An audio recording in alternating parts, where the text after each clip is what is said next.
Femi carried the child to his room.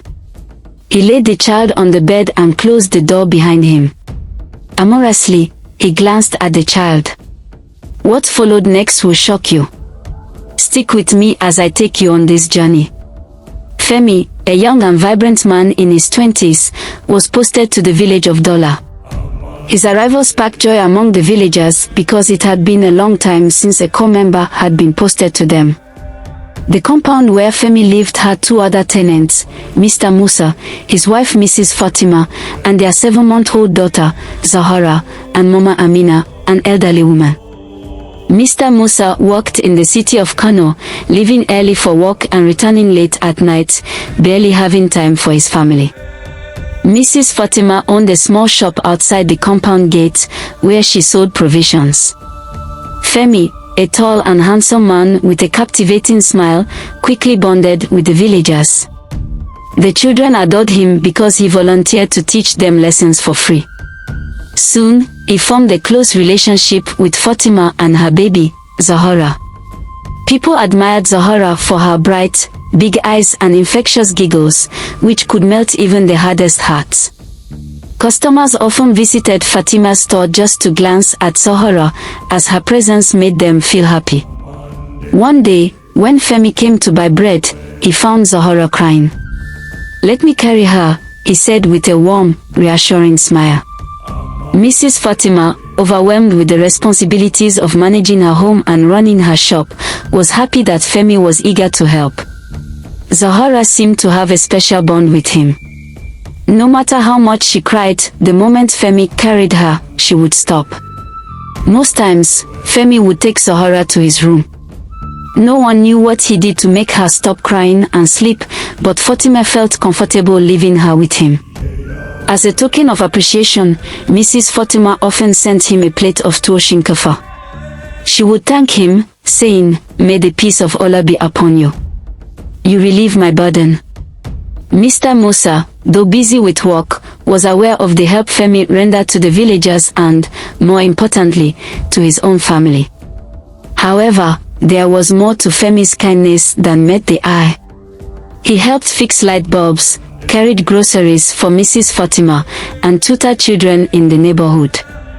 On the surface, he seemed kind and harmless, but beneath that calm exterior lay the cunning of a green snake in the grass.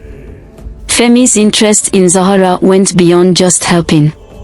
He always wanted to take her to his room, even when there was no need, and Zahara would be with him for hours. One scorching afternoon, when most people stayed indoors due to the sun's intensity, Femi went to Mrs. Fatima's store and found Zahara crying. "Let me help you carry Zahara," he offered. Without hesitation, she handed the baby to him. The moment Femi held her, she stopped crying. Mrs. Fatima was surprised. She exclaimed, "Wow! The baby loves you so much. What a bond. You are like her uncle already." Then, jokingly, she said, "I am suspecting you, Femi. What are you giving my daughter? She stops crying immediately when she sees you." "She just likes me," he replied with a smile. Unknowingly, Mrs. Fatima was closer to the truth than she realized. "Let me take her with me so you can have some space," Femi said, gently taking Zahara to his room. Once inside, he closed the door and placed Zahara on the bed. He unzipped his trousers to change and switched off the light. When he was done, he reached for a tissue, quickly cleaned her mouth, and rocked her to sleep. Back at the shop, Mrs. Fatima attended to customers, grateful to God for sending Femi her way. After Femi had satisfied his dark desires, he brought Zahara back to her mother. "You are truly a blessing," Fatima said. "Thank you very much." Femi only nodded, his usual smile in place. Not everyone shared in Mrs. Fatima's joy. Mama Amina, an elderly woman, saw things differently.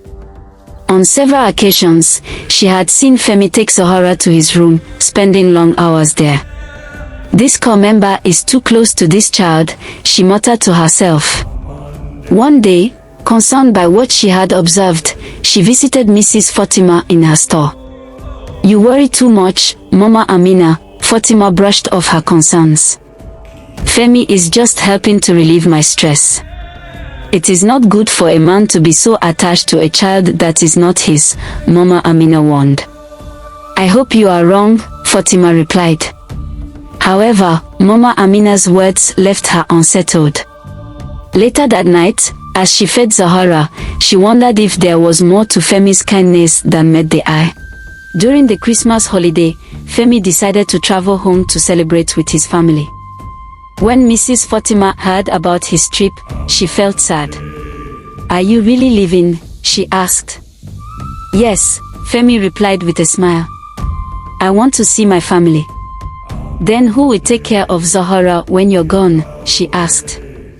Then, with a sigh, she added, well, greet your parents for me. They must be proud to have you as a son. You are one in a million. On the day Femi was leaving, Mrs. Fatima called him to her store and gave him provisions, rice, beans, sardines, and a carton of noodles. She also pressed some cash into his hand. Use this for your transportation, she said. Femi reluctantly accepted the money. You don't have to do all this. But thank you, and may Allah bless you, Mrs. Fatima. Before leaving, he stopped by to bid Zahara farewell. He kissed her forehead and said, don't trouble your mommy, okay? I'll be back before you know it, my Zahra. Zahara smiled, as if she understood. The following week was frustrating for Mrs. Fatima. Zahara cried non-stop, and even her favorite snacks couldn't comfort her. Nothing worked as well as Femi's presence. Mama Amina, who always sat outside, watched as Mrs. Fatima struggled with Zahara. A few weeks later, Femi returned. When Mrs. Fatima saw him, she almost jumped for joy. You are welcome, Femi, she exclaimed, holding Zahara in her arms. She has missed you a lot. Femi reached out, and Zahara clung to him, giggling. Mrs. Fatima sighed in relief. The closeness between Femi and Zahara continued, but Mama Amina's concerns grew. One sunny afternoon, Mrs. Fatima took Zahara to Femi's room. Please help me watch over her, she said, placing the baby on his bed. I won't take long. No problem, Femi replied. I will always take care of Zahara anytime, any day. Mama Amina, unable to ignore her suspicions any longer, decided to act. When Mrs. Fatima was out of sight, she quietly walked to Femi's window and peeked inside. What she saw made her heart stop. Her mouth fell open in horror. She turned and ran to find Mrs. Fatima. I knew it, she gasped. I knew something was wrong with that boy. She grabbed Mrs. Fatima's arm. Come with me. Now, she cried. Startled, Mrs. Fatima asked, what is wrong? You will see for yourself, Mama Amina said. When they reached Femi's window, Mama Amina motioned for her to look inside. With trembling hands, Fatima peeped through. What she saw made her knees buckle. Her heart pounded violently. No, this can't be happening, she sobbed. My baby. Mrs. Fatima's wail pierced the compound like a blade, drawing the attention of neighbors who rushed toward the scene. Mama Amina, fueled by fury, struck Femi repeatedly, her trembling hands fueled by years of wisdom and the pain of betrayal. The banging on the door had drawn more people, and soon, a small crowd had gathered. Some men restrained Mama Amina before she could do further harm, while others dragged Femi outside. His once charming smile was gone, his face was now a mask of shame, fear, and desperation. Please. I beg you. It was the devil's work. I swear, I didn't mean to, Femi pleaded, but his words only ignited more rage. The devil, someone in the crowd spat. You are the devil. You pretended to be kind, but you were a monster all along. Before anyone could act further, sirens wailed in the distance. The police, alerted by a concerned bystander, arrived just as chaos threatened to erupt. Officers pushed through the furious crowd and placed Femi in handcuffs. "Take him away!" Mrs. Fatima screamed through her tears. "Take him before I do something I will regret." The officers led Femi away, his face now stained with the dust of the ground and the spit of disgusted villagers. He had deceived them all, but now his secret was exposed. That night, the house was eerily silent. The once lively compound, filled with Zahara's laughter, was now soaked in sorrow. As Mrs. Fatima rocked her daughter in her arms, she whispered prayers over her tiny body, unaware of the storm yet to come. By morning, Zahara's tiny stomach had swollen unnaturally. She whimpered weakly, her usual giggles replaced with feeble cries. Mr. Musa, seeing his daughter's distress, didn't hesitate. He lifted her gently and rushed her to the hospital, his heart pounding in fear. At the hospital, tests were conducted. The doctor's face turned grim as he studied the results. "She has ingested something harmful," he said. "Possibly a substance that her small body couldn't fight." Mr. Musa felt his knees buckle. "What are you saying, doctor? My daughter, will she be okay?" The doctor sighed heavily. "We will do everything we can, but..." He didn't finish his sentence, but the look in his eyes told them everything. Mrs. Fatima wept openly. "Ya Allah, please, don't take my baby. Punish me instead, but spare my child." For 2 days, Zahara fought for her life. Machines beeped around her fragile body, nurses moved in and out, and prayers filled the air. Then, just as the sun was rising on the third morning, Zahara's tiny fingers, once so full of life, went still. Her eyes, those bright, beautiful eyes that had enchanted the entire village, closed forever. Mrs. Fatima's scream tore through the hospital like thunder. She clutched her daughter's lifeless body, shaking her gently as if to wake her. "No, Zahara. Wake up, my baby. Wake up." But Zahara was gone. Mr. Musa, the man who rarely showed emotions, collapsed into a chair, his face buried in his hands. "This is my fault," he murmured. "I should have been there. I should have protected her." The pain was unbearable. The weight of regret crushed them both. The news of Zahara's tragic death spread like wildfire. The villagers, once filled with admiration for Femi, were now consumed with hatred. The case went to court, and the evidence was undeniable.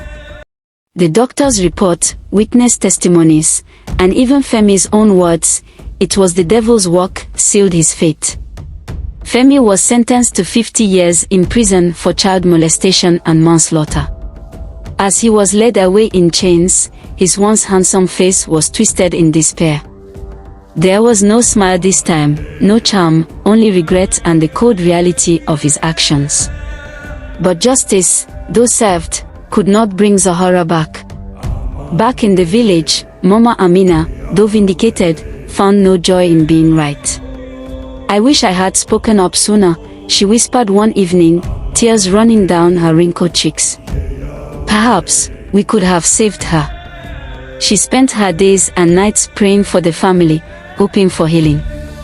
Mrs. Fatima and Mr. Musa, though broken, decided that their daughter's death would not be in vain. They worked with local women's groups to spread awareness about the dangers of blind trust and the importance of vigilance. Parents began to pay closer attention to their children. The village became more alert, more protective. Though Zahara was gone, her story became a lesson, a painful, tragic lesson that would never be forgotten.